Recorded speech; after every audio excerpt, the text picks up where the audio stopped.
guys, magandang araw. Start tayo ng vlog natin. Galing akong work ngayon, so hindi man ako masyadong toxic, so kwentuhan ulit tayo.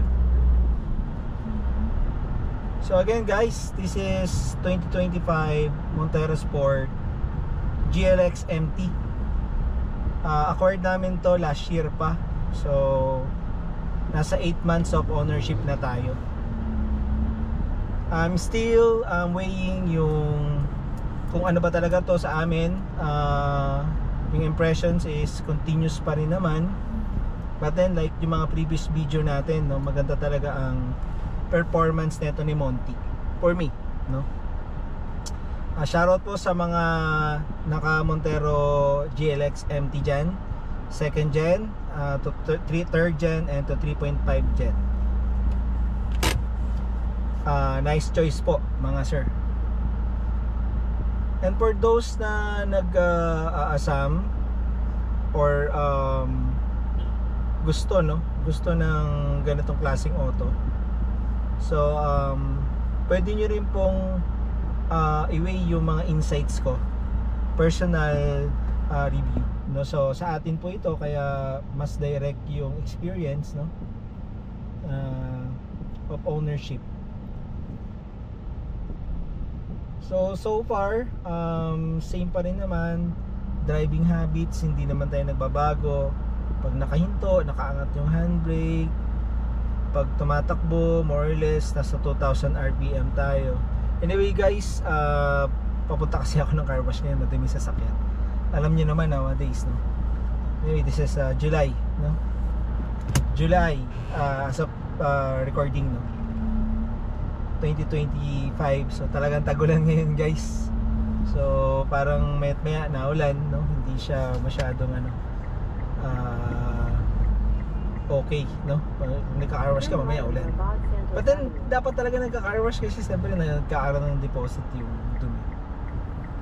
Ang review ko today talaga as planned is about choosing between Montero Sport, no, comparo to the MPVs.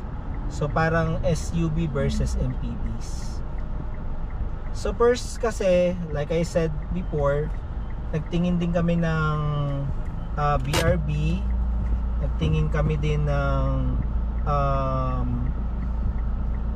Hyundai. Actually Hyundai Starex, na naka-check din kami ng Hyundai Starex. No, Stargazer. Starex is luma na pala yun. Yung huli is Expander. Consider na namin yung Expander. Actually guys, nakapag-test drive pala ako ng Expander, no, GLS, yung automatic. So ang comment ko sa Expander, no, so tama rin naman yung mga review ng iba na naka-Expander. Para ka rin naka-SUV guys, mataas siya compare sa Veloz, no. Although naupuan ko lang naman yung Veloz, hindi ko siya na-drive. Pero pag upo mo pa lang, medyo mas commanding yung yung view. Para siyang Montero din actually, mataas din siya. Pero bakit mas pinili namin ito? So guys, himay-himayin natin yan. First kasi, nagmamatter dyan yung needs nyo, no, ng family nyo. Kung mahilig ba kayong sa outdoor or mahilig kayo sa camping, glamping, ganyan. From time to time, yung lugar nyo ba is binabaha or ano. But then nagmamatter talaga yung budget, no? So kung nagbabudget kayo, mas advisable talaga na na kung ano yung magpipit lang sa kinikita nyo. Kung single ka, kung magkano kinikita mo. Kung mag-asawa kayo, kung magkano yung combined, no, na kinikita. So usually kasi ang parang standard dyan dapat at least times 3 or times 4 ng kinikita mo yung iaano mo sa ibabayad mo sa monthly. Kasi kung di mo naman din kayang mag-cash, di ba? ang mahilig nga na banat ng mga sales agent niya, mapapaikot mo pa yung pera mo. Kasi naman, mapapaikot mo talaga yung pera mo, di ba? Eh paano, kung professional ka and salary lang din yung ano mo, so kailangan mo talaga mag-budget. So guys, ang daming good points ng MPVs, no? Usually kasi sa MPVs nasa mga, yung Avanza may 1.3 na engine, may 1.5 na engine, but usually talaga is 1.5 yung engine.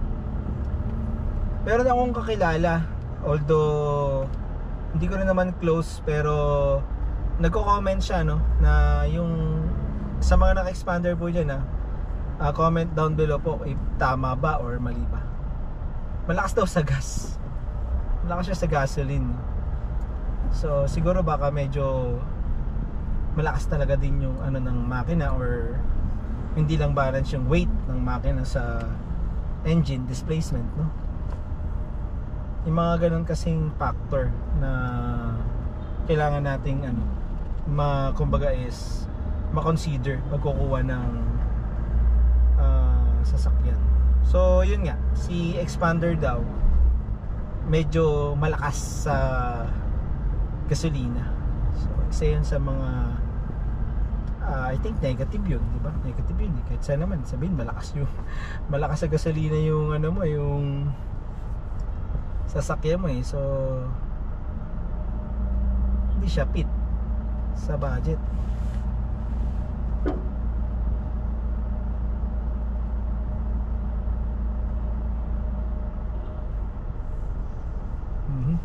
Tayo niya mag-go pa.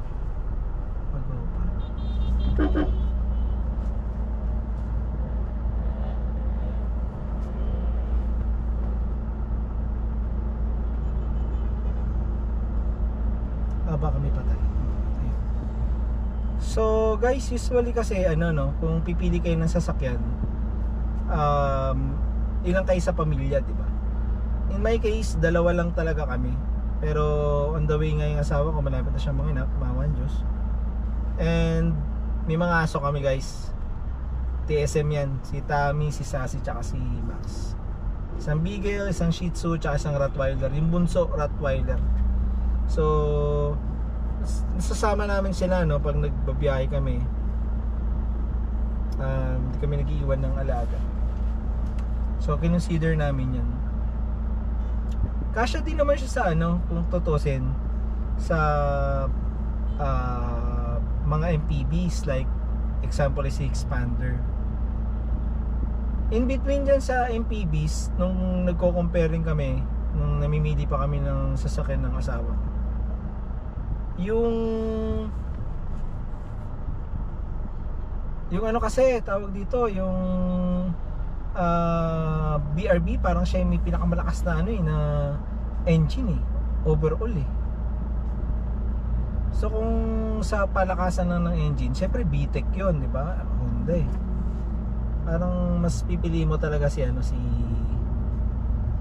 mas mapipili mo si BRB kasi yun ang ganun. Kaya lang medyo may exclusivity siya. I think parang nakalock in yung ano niya, yung pagkuha mo ng insurance, ganun. Parang hindi ka pwede kumuha ng insurance sa labas, ganyan. So nandun yung mga factor na yun guys, ha. Sinasabi ko lang kasi nga yun talaga yung real ano dyan, kumbaga real scenario dyan.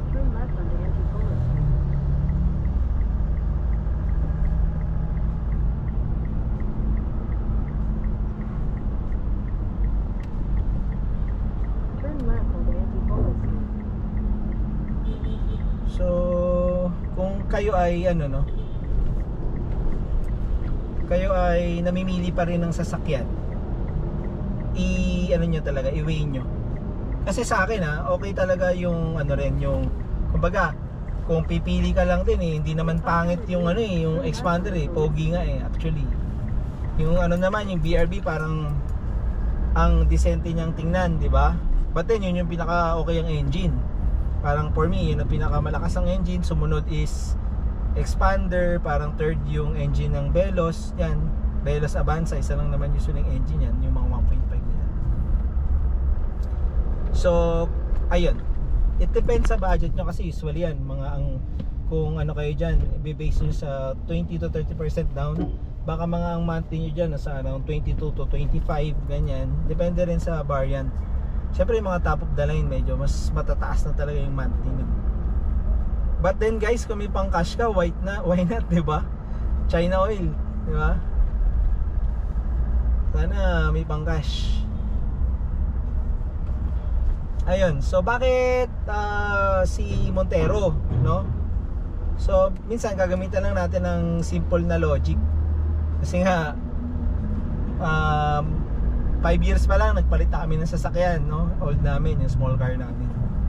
So may mga pros and cons kasi yan, di ba? So ang masasabi ko lang, kamukha kayo sa case namin. Parang kasi kapag kumuha ka kasi ng ano na, nasa ganit, parang ano to, itong logic guys kung mahilig kayo sa cellphone, usually mga kababaihan mahilig sa phone. Pagpalagyan mo ng iPhone 16 Pro Max, no? Sa time na to ha. Hindi ko alam kasi in the future, no? Mapapanood ba tong video? 'Di ba? Kung may iPhone is, 'di ba? Isipin mo na lang iPhone na Pro Max. Kapag meron kang ganyan, in the next 3 years, siguro 2 to 3 years magpapalit ka ng phone. Pwede mo i-swap 'yan, 'di ba? Top of the line pa rin yung makukuha mong phone, 'di ba? Parang ganoon. So, actually guys, factor yan, no? Factor yan sa pagkuha namin sa sakyan na to. Actually, ang gusto ko nga talaga, mas mura-mura nga yung monthly ng pickup truck na manual na Navara. Actually, din ako na-approve guys. Kasi nung gusto ko, kaya lang syempre kung consider mo yung family mo, tatanungin mo yung asawa mo, ano rin yung gusto niya, di ba? Until mag-consolidate kayo. So yun yung factor lang din bakit napili to. Is because, nandun ka na nga sa di ba? Kung magpapalit ka man, naka-SUV ka na, di ba? Tsatsagain mo yung 5 years and the next 5 years kung kayo ay magpapalit naman ng sasakyan, kung talagang ganun kayo kabilis but I don't think so kasi syempre mag-iiba-iba yung priority natin.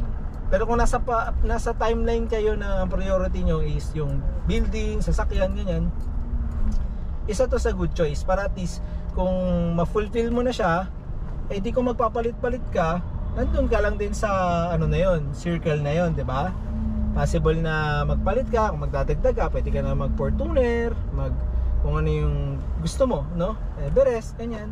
Nandun ka na sa mga line na yon, unless gusto mo lang talaga mag-downgrade. It depends pa rin talaga. So guys, walang masama kung mapupunta tayo sa mga MPVs, no? Kung kayo ay medyo in sa ganun, kasi medyo mas usually naman yung MPVs mas maliit naman talaga yan, no? Nang bahagya lang naman sa mga SUV. So kung nandun dun magpipit yung budget nyo mag-asawa, so or as a single, no? Kung malaki ka kumita, nagsi 6 digit ka rin sa Pilipinas, di ba? Kahit hindi, kung ano yung yung trip mo. Pero kung pit doon, kung ako lang naman guys kung ako papipiliin, kung saan din ako doon ako basta 7-seater. Kasi syempre hindi mo rin alam kung may sasakay sa iyo, di ba? Kasi tayo, we Filipinos talaga, nuclear family tayo di ba? So may mga senior, ganyan, mga pamangkin, di ba? Kung may sasakay, at least may space para sa pampitong pasahero na kumbaga komportable pa rin naman, kumbaga.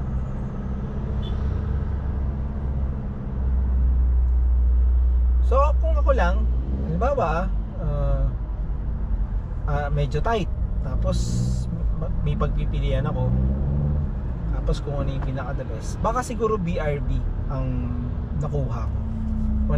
Kung stick kami sa MPV section, kung nag-stick kami dun mag-asawa, depende.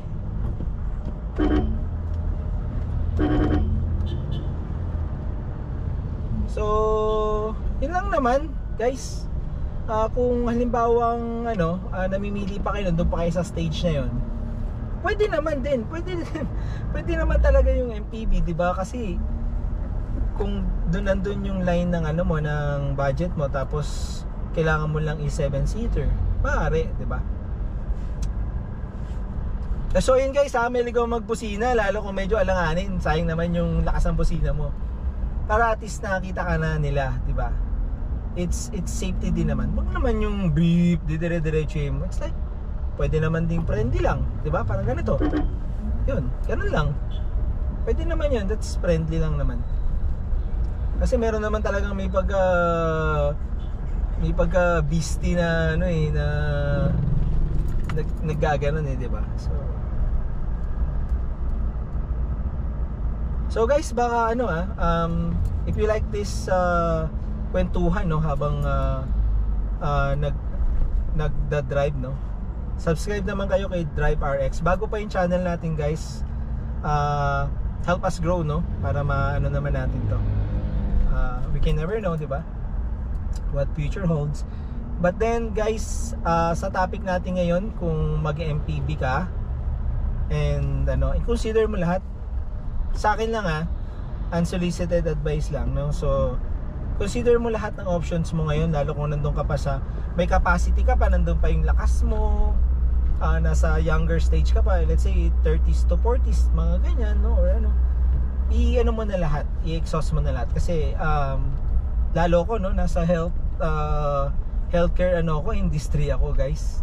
Limited lang talaga natin. Alam mo ng tao is, una ng tao is health, health, tapos dyan sa baba niyan time, guys. So maganda ang health mo, maiksi na lang din yung oras, di ba? Parang, di ba, wala ka ng oras, wala ka pang di ba? So nagmamatter lahat yan. Pag nandun ka pa sa optimal stage mo ng buhay mo at may chance kang bumili, that's blessing guys, galing sa Diyos yan. Naniniwala tayo dyan. Lahat yan, kalooban ng Diyos yan. Anyway guys, itong dinadaanan ko sa mga nakakaalam nito, mga taga Caloocan, mga batang Caloocan to, may paho to guys. Binabaha itong part na to, itong may paho na to, pero marami pa rin tao rito kasi syempre malapit sa lahat, pleto ng mga So yun guys, kung ang stage nyo ngayon is ganito, mahilig kayong mag manual driving, or kayang-kaya nyo naman, kumbaga kayang-kaya nyo naman mag drive ng manual, pwede nyo i-exhaust yung option nyo, na pumili kayo ng mga manual na sasakyan, ano ba yan, marami naman yan guys maraming mga manual na sasakyan, di ba? Merong BIOS na manual, di ba? May BIOS na manual, meron ding expander na manual, meron ding Avanza na manual guys. Marami kayong pagpipilian. Kasi pag manual, chunk agad yan ng mga around 170 to 100k, mga ganyan. 60 siguro na natin, bracket natin, mga ganyan. 60 to mga ganyan lang naman ang bracket ng adjustment, medyo mas malaki talaga yung sa but guys don't get me wrong ang nakapag-drive na ako ng 5 years ako naka-automatic din yung Wigo automatic, so ang sarap, para ka na nagbabump car. Pero but yung mga previous car namin manual, so medyo tanay talaga ako sa manual.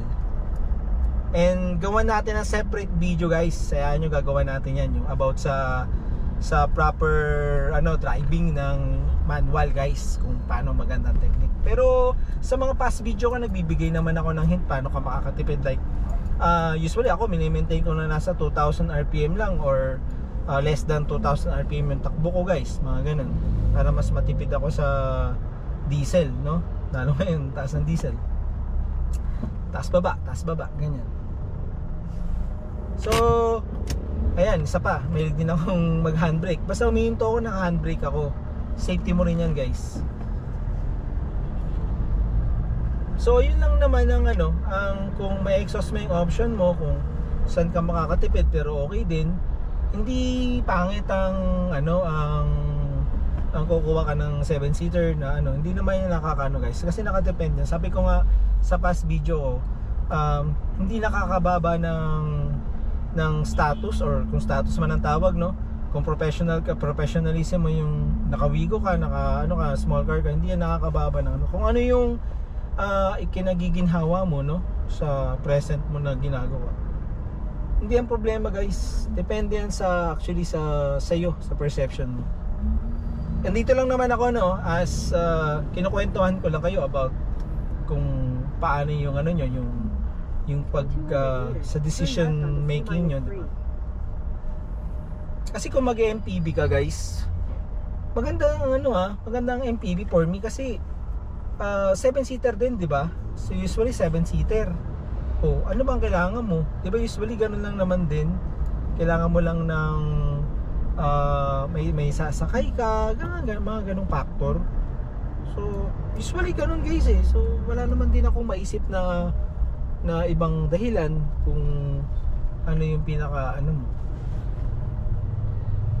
magiging dahilan mo. Siyempre di ka naman bibili ng sasakyan na di ka magsasakay ng family mo, di ba? Yung gusto ko nga is pick up truck eh. But then sabi ng asawa ko, paano pag nasa probinsya tayo, may gusto sumakay, tatayo sa likod? Susundutan mo naman ang sagot, di magano na lang tayo, L3 or van, gano'n. Siyempre, di ba? Inaakma rin kasi minsan yung sasakyan eh. Pag pamasok mo sa opisina, although maganda yung L3 talaga, marami kami sasakay, no? Siyempre guys, di ba, pasok ka nga sa opisina eh. Hindi magwigo ka or ano, mag-sedan ka or di ba? Binabagayan din siya. Pero that's not ano guys na hindi yun yung standard Kung yun talaga yung gusto mo, di bilhin mo, di ba?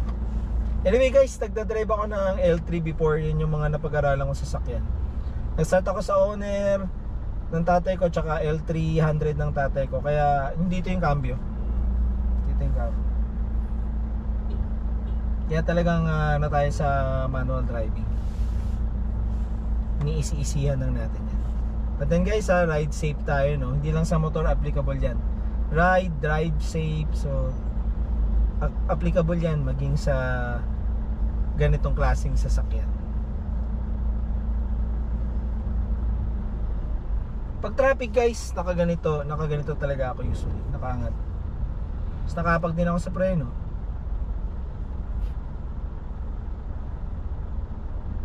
Maganda talaga, no? Pag may nakikita akong mga like yung Hyundai, puging-pugi ako sa Hyundai na ano, Stargazer, lalo yung Stargazer X. Parang very Korean ng ano.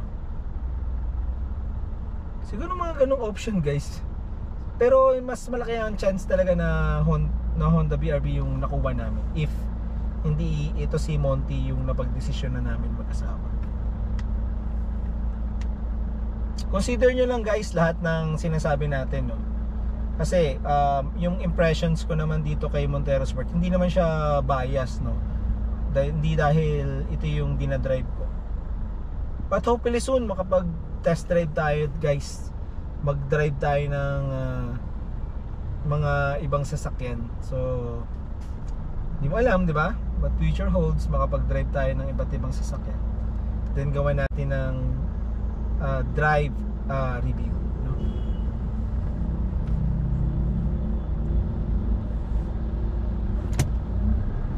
Comment down below, no, yung mga ano dyan, manual tranny guys dyan, no, or girls, no, na marunong. Ate ko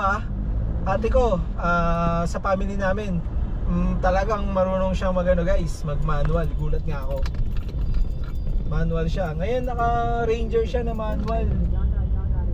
Nakakuha siya ng Ranger na manual.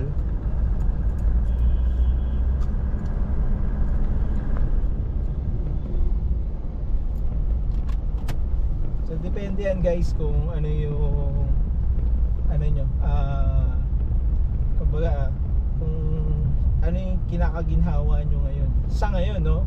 Kasi syempre hindi naman minsan pare-parehas ang sitwasyon sa buhay. So yan guys, no? Kung isa-summarize natin yung drive natin for today. Ako personally boto ako sa ano, sa mga naghahanap ng MPV. personally, on my, sa akin na naman to guys, disclaimer, parang first choice ko is BRB. Second is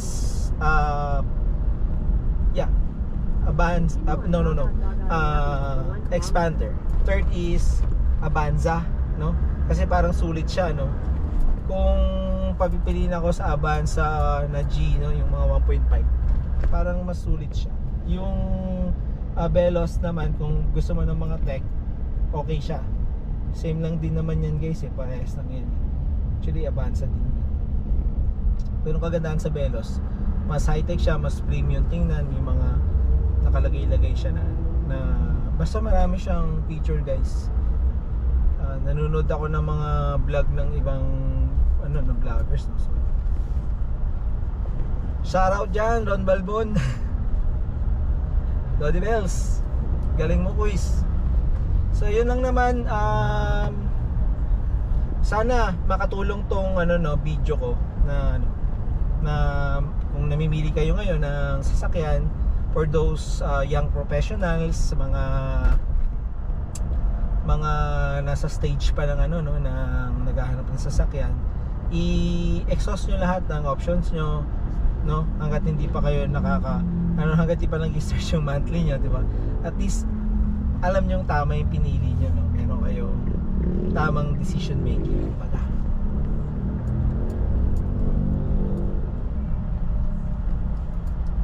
Depende kasi yan, no? Tara sa akin lang, depende talaga yan kung ano yung magiging factor ng decision mo pag nandun ka sa stage na namimili ng sasakyan. Kaya thankful na lang din kami na napag-desisyonan namin tong mag-asawa kasi kahit paano good decision making siya. We just need to kasi kung di ka naman rich kid, di ba? Ano ka lang din, regular employee ka lang din, or saan ka man, no? Yeah, you need to fulfill your obligation. So guys, kung mahilig kayo sa mga ganitong video, hit like po tayo, subscribe po kayo. Magsabi lang po kayo anong gusto natin pag-usapan, no? Kung may mga gusto kayong itanong, comment na kayo. Basta masasagot ko, re-replyan ko kayo guys. Anyway, mga sir and may mga ma'am na nanonood,